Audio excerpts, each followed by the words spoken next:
निजामुद्दीन मरकज से जी न्यूज की सबसे बड़ी कवरेज।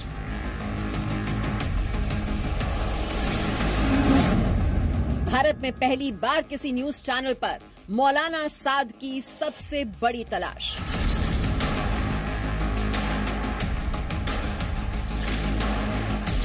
सौ घंटे से फरार है तबलीगी जमात का मौलाना। 100 घंटे में मौलाना साद ने बदले कितने ठिकाने? कहां छिपा है देश में कोरोना फैलाने वाला मौलाना? क्या महामारी का मौलाना एक मस्जिद में छिपा है? क्या मौलाना साद ने खुद को क्वारंटीन किए जाने का बहाना बनाया? देश के मोस्ट वांटेड मौलाना का पहला सुराग। मौलाना का फार्म हाउस, मौलाना की लग्जरी कार।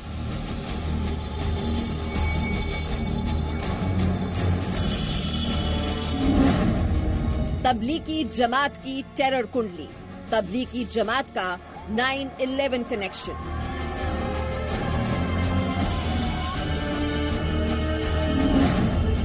मौलाना साद से जुड़ी बड़ी खबर, बड़े खुलासे।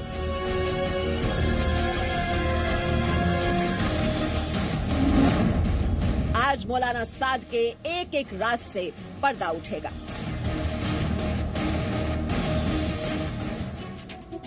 तो 31 मार्च से कहां फरार है देश में महामारी फैलाने वाला मरकज का मौलाना?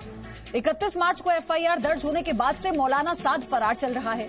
दिल्ली की क्राइम ब्रांच उसकी तलाश कर रही है और अब आपके सबसे लोकप्रिय चैनल जी न्यूज ने भी मौलाना का ठिकाना पता लगाने की मुहिम छेड़ दी है और इसीलिए हमारी टीम ने दिल्ली से यूपी तक मौलाना का पता लगाने की कोशिश की।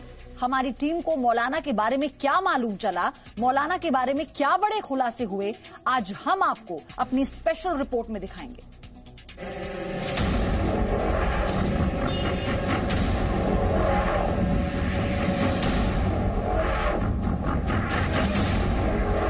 मौलाना का मरकज बन गया कोरोना का हेडक्वार्टर। देश में कोरोना बांटकर कहां फरार है मौलाना? आज जी न्यूज आपको बताएगा महामारी के मौलाना का एक एक सच। मौलाना के ठिकाने से जुड़ी बड़ी जानकारी देने से पहले आपको मौलाना की तलाश से जुड़ी सबसे बड़ी और ताजा तस्वीरें दिखाते हैं। ये क्राइम ब्रांच की टीम है। मौलाना की तलाश में क्राइम ब्रांच की टीम दिल्ली के निजामुद्दीन मरकज पहुंची। क्या मौलाना यहां छिपा है? क्राइम ब्रांच की टीम ने मरकज पहुंचकर यह जानने की कोशिश की। क्राइम ब्रांच की ये तस्वीरें बताती हैं कि दिल्ली पुलिस को मौलाना की कितनी शिद्दत से तलाश है। क्राइम ब्रांच को इस मरकज में मौलाना मोहम्मद साद नहीं मिला। उधर जी न्यूज की टीम भी मौलाना का एक एक ठिकाना खंगालने में जुट गई है। सबसे पहले आप तारीख नोट कीजिए। मौलाना आखिरी बार कब दिखा था? वो तारीख थी 28 मार्च। इस दिन मौलाना अंतिम बार दिल्ली के मरकज में ही देखा गया। बिल्कुल क्लियर कट इंस्ट्रक्शंस है। 5 आदमी से इससे पहले की बात करें तो 24 मार्च को लॉकडाउन के ऐलान से कुछ घंटे पहले निजामुद्दीन थाने में मौलाना समेत मरकज के 6 लोगों को पुलिस ने बुलाया। के लिए नहीं है, ये आप लोगों की सुरक्षा के लिए है। मरकज खाली करने के आदेश दिए, लेकिन मौलाना ने सारे नियम कानून का मजाक बना दिया। फिर सामने आया 26 मार्च का मरकज के अंदर का वीडियो, जिसमें मरकज के अंदर सोशल डिस्टेंसिंग की खुले आम धज्जियां उड़ाई गई। मरकज के अंदर ग्राउंड फ्लोर से लेकर पहली और दूसरी मंजिल तक सिर्फ जमातियों की भीड़ नजर आई। इसके बाद 31 मार्च को मौलाना के खिलाफ एफआईआर दर्ज की गई और तब से तबलीगी जमात का मोस्ट वांटेड मौलाना फरार चल रहा है। तो बड़ा सवाल यह उठता है कि आखिर हिंदुस्तान के किस कोने में छिपा है कोरोना का बम फोड़ने वाला, महामारी वाला मौलाना मोहम्मद साद?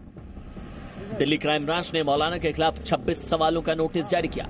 जी न्यूज की टीम भी मौलाना का लगातार पता लगा रही है। इसी कड़ी में हम सबसे पहले पहुंचे दिल्ली के निजामुद्दीन, जहां हमारे संवाददाता राजू राज को यह मालूम चला कि यही मौलाना साद अपने एक दोस्त के घर पर भी ठहरता था। मौलाना मोहम्मद साद आखिरी बार 28 तारीख को निजामुद्दीन के इस मरकज में देखा गया था। उसके बाद से वो फरार चल रहा है। हालांकि वो इस दौरान अपने दोस्त जिसका घर निजामुद्दीन वेस्ट में है उसके घर में रहता था, लेकिन मरकज से जुड़े तमाम कामकाज को देखने के लिए वो मरकज में आया करता था और यहीं से तमाम गतिविधियों को अंजाम दिया जाता था। मौलाना मोहम्मद साद के दिल्ली में कई अड्डे हैं। निजामुद्दीन में उसका अपना भी एक आलीशान घर है। दिल्ली के जाकिर नगर में भी हमें मौलाना के बारे में सुराग मिले। दिल्ली पुलिस के सूत्रों से पता चला है कि मौलाना साद का एक ठिकाना जाकिर नगर में भी था। यहाँ पर मार्च की शुरुआती हफ्ते में मौलाना साद आया था, यानी मरकज से ठीक पहले। यहाँ पर मौलाना साद का घर भी बताया जाता है, लेकिन इस बात की पुष्टि नहीं हुई कि मौलाना साद का यहाँ अपना घर है या किसी और के घर पर रहा करता था, क्योंकि दिल्ली पुलिस के सूत्रों से इस बात की भी जानकारी मिली है कि यहाँ पर मौलाना साद जाकिर नगर में बहुत सारे लोगों के संपर्क में था। मौलाना साद के बारे में यह भी मालूम चला कि उसका एक पुश्तैनी मकान यूपी के शामली में है। जी न्यूज की टीम शामली के कांधला में मौलाना साद के पुश्तैनी मकान तक पहुंची। घर पर ताला लटका मिला। ये मकान मौलाना साद की मां के नाम है। 500 गज जमीन में बना हुआ है। इसके बराबर में करीब 5 बीघा का एक मौलाना साद का पुश्तैनी बाग भी है। ये देख सकते हैं कि मौलाना साद का एक घर है। जिस तरीके से वहाँ पर ताला लगे हुए ये आलीशान मकान मौलाना साद का बना हुआ है। यानी मौलाना यहाँ भी नहीं है, तो मौलाना फिर कहाँ गायब हो गया? मौलाना की तलाश में जी न्यूज की बड़ी पड़ताल जारी है।